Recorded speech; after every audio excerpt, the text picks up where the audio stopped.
captains in my dreams as soon as you came back from battle. But I couldn't fall asleep just anywhere. I needed somewhere private. I didn't want anyone to overhear me sleep talk or watch me contort myself into some weird position. Anyway, that's not the important part. It's about Mawika's death. Her fate hasn't changed at all. What? Didn't you defeat the bad guy behind all this? Does that mean the war isn't over? No. The disaster is over, but my dreams never lie. That's why I came to find you. I need to know what I'm missing. Where is Mawika right now? Did she tell you what she's planning? She said she was going to restore the Night Kingdom. Compared to fighting the Abyss, that should be pretty easy, right? Easy? Not so much. We can't restore the ley lines without the Lord of the Night, and I'm not sure she has enough power to do it on her own. The Lord of the Night is weak right now. She told us that herself, remember? I'll admit, restoring the ley lines is simpler than reconstructing them entirely, but it's still no easy feat. True. If the Lord of the Night could restore the ley lines by herself, all Mawika would need to do is tell her we won. Not even that. The Lord of the Night knows the ley lines better than anyone. I'm sure she knew of your victory before us all. Point being, this matter is far more complicated than the Archon made it out to be. We need to get to the bottom of this. Mawika has accepted her death, remember? For her to let someone else dictate her end, there can only be one possibility. She must think the outcome of her death is worth it. The moment Mawika used the Ruler of Death's power, death was demanded in return. Not necessarily as repayment for her aid, but as a rule. That means Mawika doesn't have to just sacrifice herself to the Ruler of Death. She can still use her death to get something in return. Then let's get going! Where do you think she went? Could it be where we found the source mechanism? The Lord of the Night should now be able to appear anywhere in Natlan. What we need to know is where the Ruler of Death can be summoned. According to the Lord of the Night, the Ruler of Death is one of the Shining Shades, an extremely elusive figure. Even woven scrolls dating back thousands of years have nearly no mentions of her.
Xbalanque created the rules of Natlan by borrowing power from the Ruler of Death.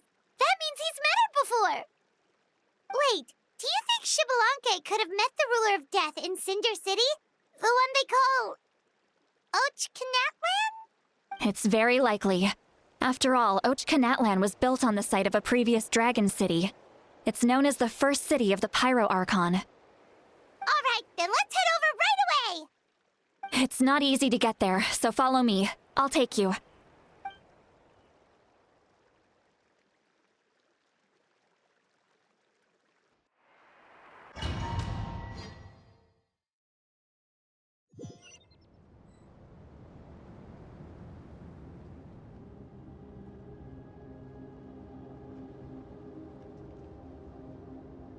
Man, this place really is hard to get to. And, Paimon wasn't the only one who saw that weird thing up there, right? All those eyes inside of it? Talk about creepy. I believe that's how the Ruler of Death keeps an eye on Tevat. Quick, this way! We're almost there.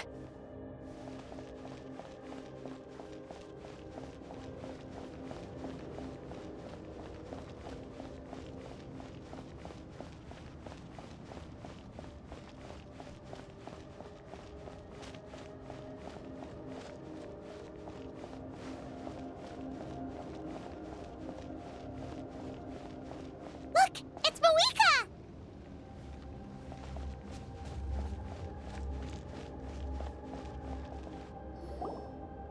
I have grown weary of the endless wait.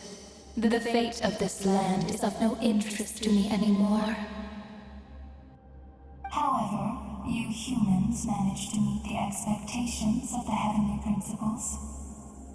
For that result, you deserve praise. Moeka, as the price for using my power, I shall now bear witness to your death. And with you, the war that your nation has waged for more than 1,000 years shall meet its end. Mawika! You got here sooner than I expected. What are you doing? Closing the final chapter on the plan that has consumed Natland for 500... No. For the entirety of our history. We've eradicated the Abyss from Natland, but its power remains in worlds beyond Teyvat, tremendous and unyielding. Only by completely restoring the Night Kingdom can we defend against its corrosion in the long run.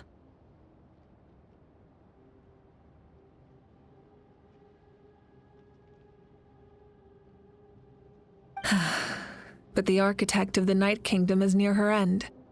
She lacks the power for such a task.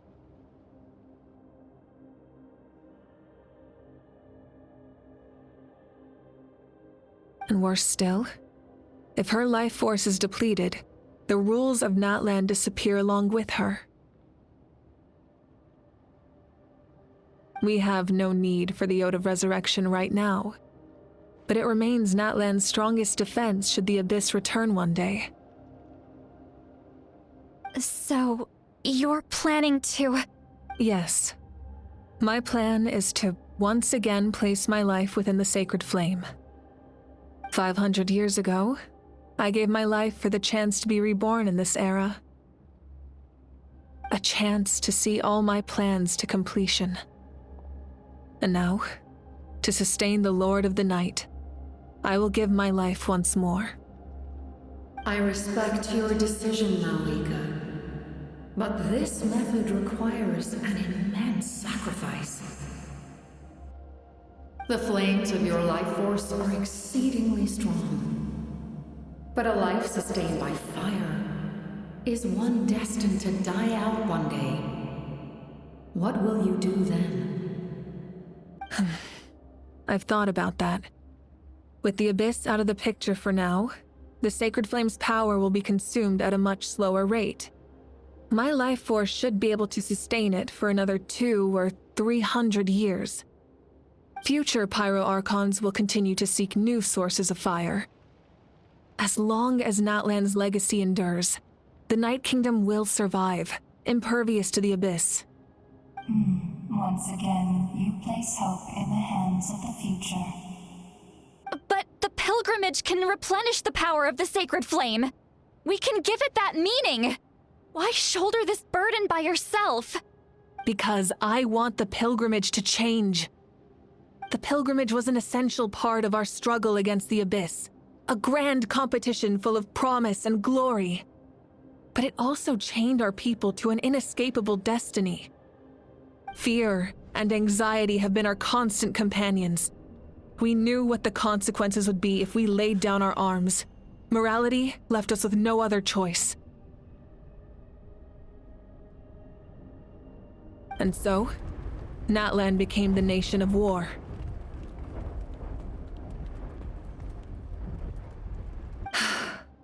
This is where Xbalanque defeated the dragons and granted our people the liberation of their flesh.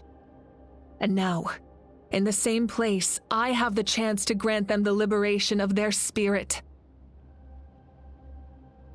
There will be no war, only competition. One fueled by our dreams for the future, rather than a desperate struggle for survival. A new future deserves a new meaning. A chance to take a definitive step forward. Very noble indeed. But what does any of this have to do with you? You speak of duty, but not yourself. In my eyes, Malika, you are not inherently special. A child of Natlan among countless others. Yes, the situation is urgent, and the ley lines must be restored right away. But it is too heavy a burden for you to shoulder alone. That is where we differ, Lord of the Night. You see all humans as the same, but I understand what it means to be a leader. A leader is swift and decisive in the face of reality. Someone capable of making the right choice even when there are no good options on the table. Sacrificing the remainder of my life to help Natlan overcome this crisis. That is the right choice. After all, leadership is built on the trust of ordinary people. Without them, there is no Archon. The people look to their leader to make the world a better place and stand up for them when it counts. For that reason, I must see my duty through to the very end. But what about you, Malika? You still haven't talked about what you want. Is it that unimportant to you? It's not important, Citlali. There is nothing more important than protecting the future we built together.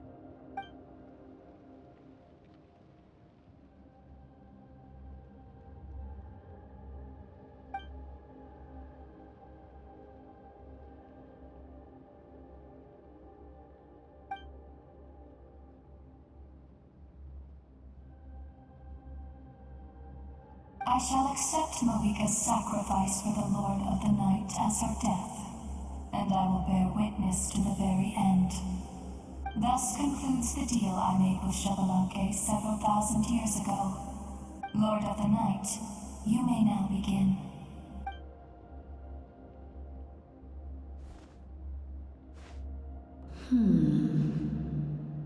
What are you waiting for?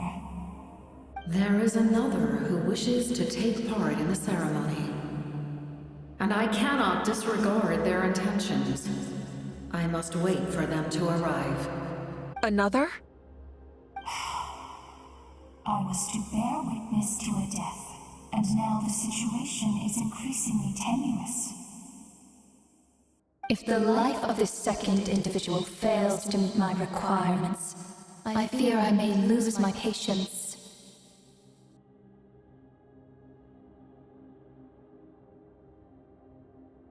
Rest assured, his life will hold equal value.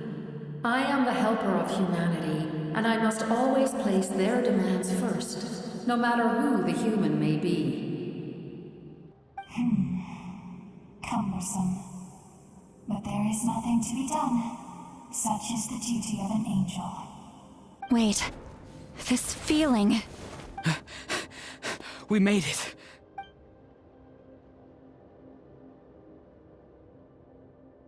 Thank you for showing me the way. The captain? The other individual you mentioned.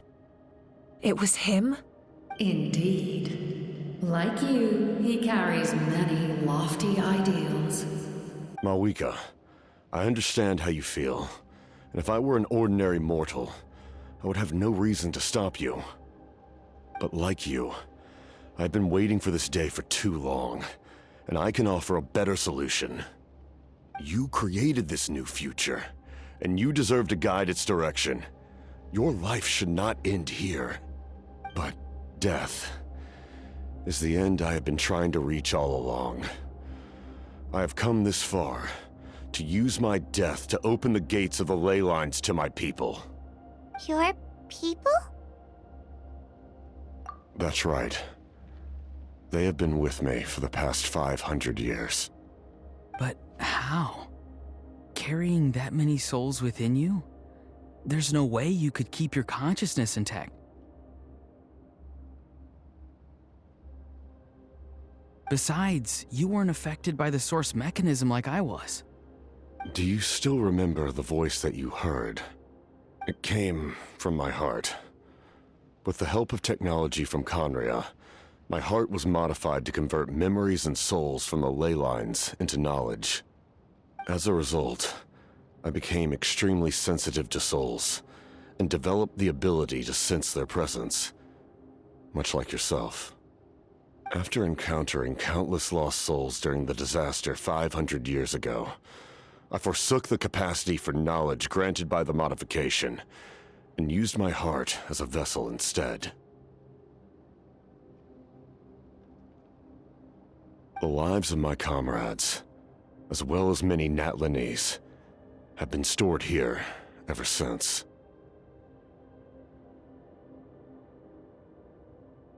And you want to send them home? Yes. The ley lines will not accept them. But by merging my existence with the Lord of the Night, I can become master of the ley lines and change the rules entirely. He expressed this to me, and I agreed.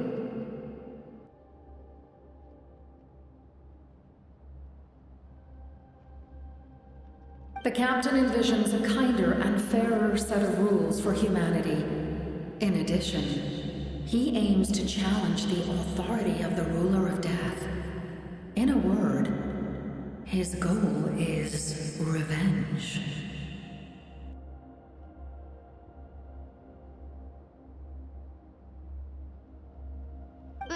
Revenge? After all, it's because of her that I bear the curse of immortality, the curse of absolute life. I now understand that which you seek. Then, bear witness to my resolve and hatred. The people of Conria committed grave sins, and for that, we were cursed to suffer endless physical torment. But most of us were innocent. Most of us knew nothing of the Five Sinners' exploitation of abyssal power, myself included. If I sacrifice my life for the Lord of the Night, you get the death you desire. But, at the same time, the curse of immortality would negate the very death you seek. Left unresolved, that paradox could uproot the natural order of this world. Even you, great ruler of death, lack the capacity to bear the consequences of that outcome. Your curse is now the tool with which I will overturn the oppression of the gods. This is my challenge to you. Forsake one of your rules. The choice is yours. Your new heart has limitless potential, and you have wielded it with bravery and honor. I grant you the title of Sentinel Knight. Like the four pillars of strength, you will continue to safeguard the glory of Conria. The glory of Conria. Our land, our dignity, and every comrade who fights alongside us. The Night Kingdom is almost destroyed. Our fallen soldiers, your comrades, they have nowhere to go. What are you doing? Are you taking all their souls with you? You're just an ordinary person. You can't bear that kind of burden. No hero should have to wander alone.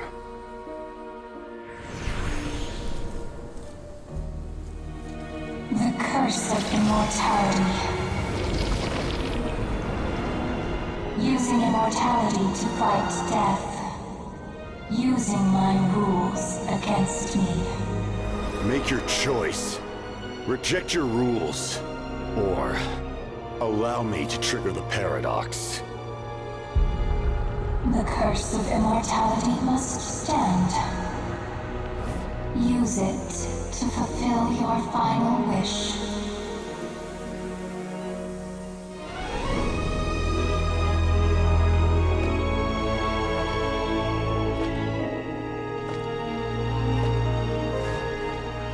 Well fought, my lord. Thank you for everything.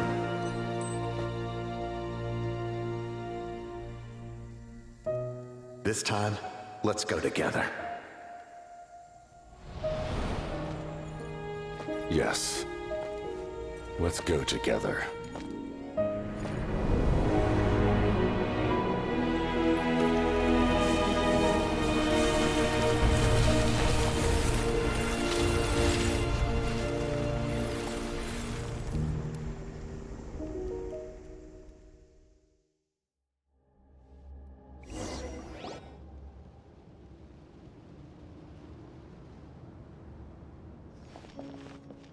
The captain, The curse of immortality still exists.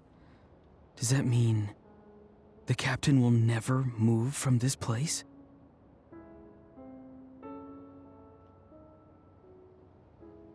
Lord of the Night, is the captain still with us?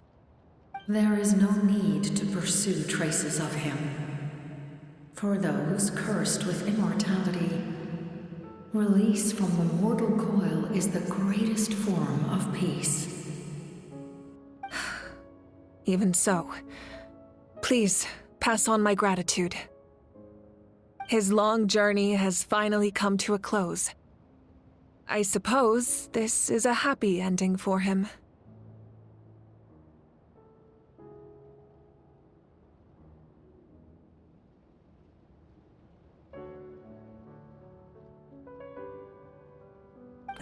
I cannot imagine how much pain he endured over the past 500 years, or how much strength it took to never stray from his goal. There's something I've been trying to figure out. I don't think I ever saw him sleep. I tried to ask him about it on the way here, but he didn't answer. Just like always, he never talks about himself. It's probably due to the voices. When souls merge in a single being, their voices echo endlessly through the mind. Souls that retain memories of their death often scream and wail in despair. Considering the number of souls inside him, that effect would be even greater. so over the past 500 years, he didn't sleep? At all?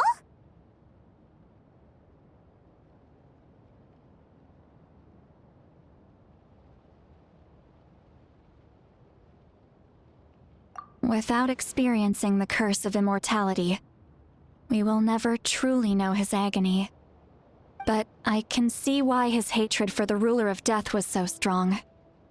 In the end, he used that immortality to his advantage, and granted the Lord of the Night eternal life by fusing his existence with hers. Well fought, Captain.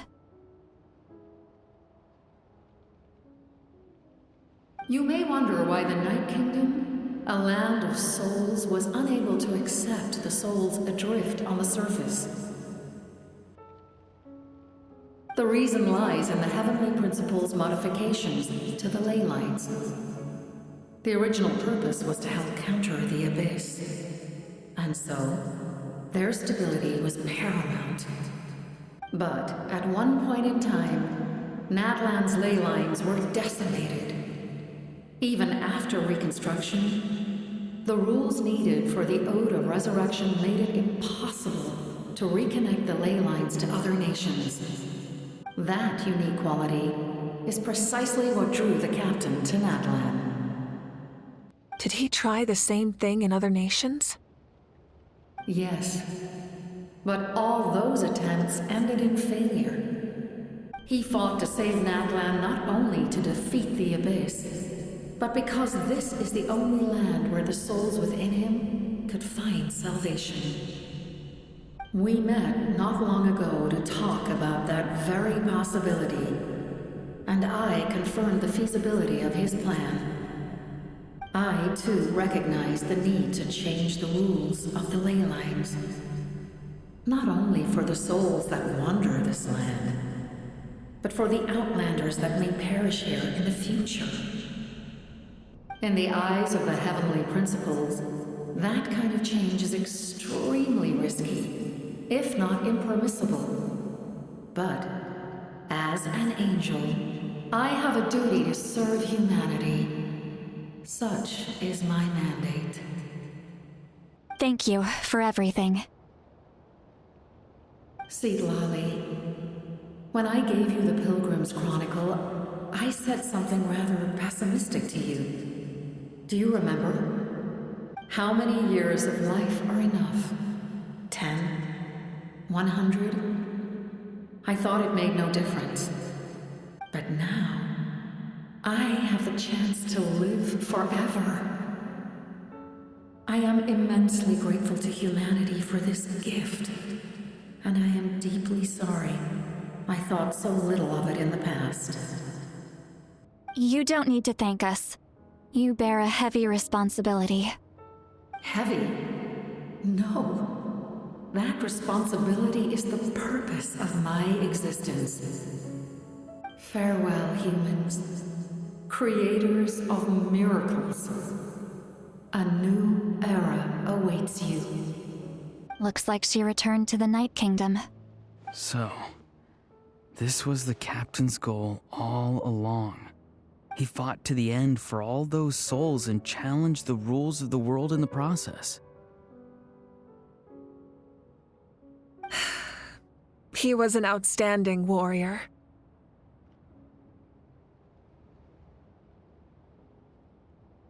He took on a burden that was meant for me and even brought about a better outcome.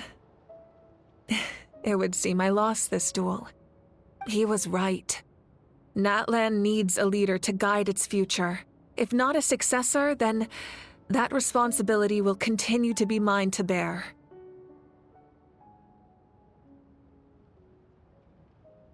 But for now, let us pay our final respects to this fallen hero.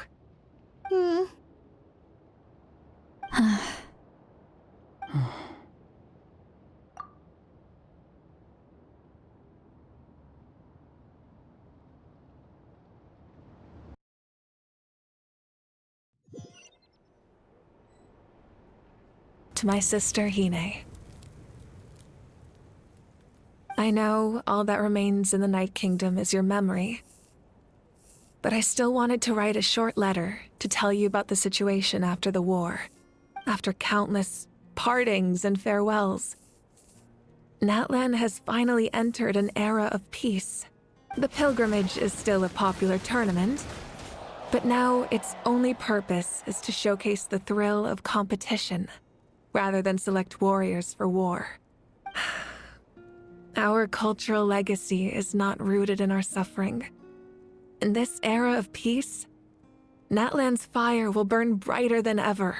With the restoration of the Night Kingdom, our people are now free to leave our borders, and many have set their sights on the wonders of Tibet.